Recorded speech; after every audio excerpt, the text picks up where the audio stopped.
So where are we? Where is computer science? Any academic discipline that needs to put the word science in its title probably isn't really one. Political science, computer science. You don't say physics science. You don't need to. Okay? This is Martin Fowler. He's really smart. He is way smarter than me. He writes better than I do too. But I still have hair. I got a grasp at straws here, people.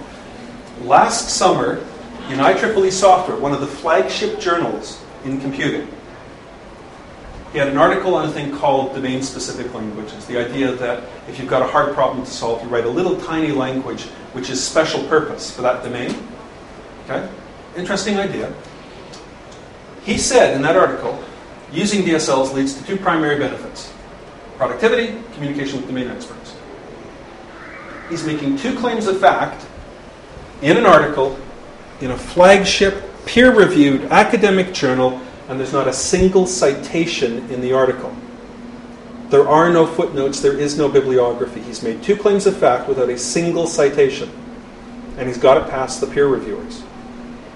If I said that early exposure to a second language decreases the risk of violent behavior in teenage years, if I said that in Nature, you would expect me to have a footnote down to the study. Right? If I didn't have that, you'd bounce the paper right away.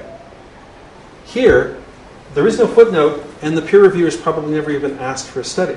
Now, I'm not disagreeing with his claim. I actually agree with what he's saying. I just want to point out we're a long way from being science here. Right? He goes on to say debate still continues about how valuable DSLs are. I believe it's hampered because not enough people know how to do this. Hell, I think it's still hampered by low standards for proof. You hang out with programmers long enough, you would think that 2 beer and an anecdote about some tribe in New Guinea constitutes proof of some software practice being effective. Right? We are pre-scientific, and that really annoys me. The good news is things have started to improve. Since the early to mid-1990s, there were a few pioneers back in the 70s, but certainly since the early to mid-90s, there's been a growing emphasis in software engineering research on humility, on going out there and actually doing the studies to see if the things we've been yelling at you actually work. What a radical idea. Let me tell you to change what you do, and then come back and see if I was right.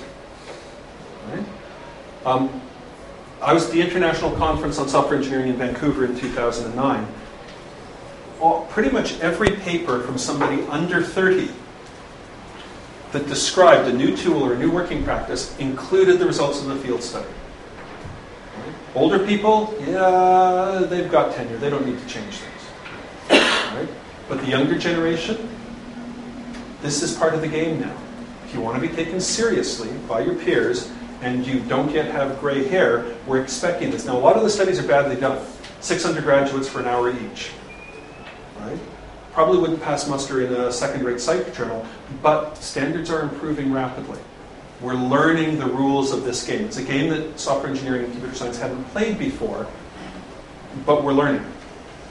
I had no idea in 2004 how to go and do experiments with human subjects, the ethical requirements and so forth. I had this vague idea that there are rules about this and that there's a right way and a wrong way, but it had not been part of my education. I've got a PhD from the University of Edinburgh. I'd never even encountered